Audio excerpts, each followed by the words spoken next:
Welcome to the Easy Computer Fixes channel, and this is quick information about the re-release of version 1809 of Windows 10.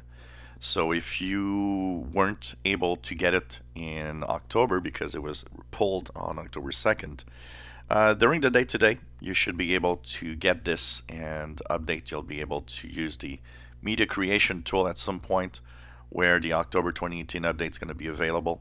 So that's going to be interesting for those that want to update. Once again, don't rush it. If you don't, if your PC goes well and you have no need for any of the new features, or you don't even know what it's all about, wait. Just wait. At some point, it's going to show up, and at that time, you'll be able to get it.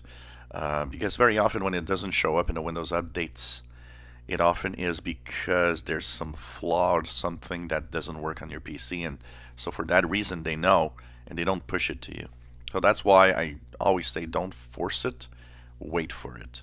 It'll appear on your PC at some point if you really have a compatible PC. Hopefully that version, which is now 17.763.107, is going to be fixed.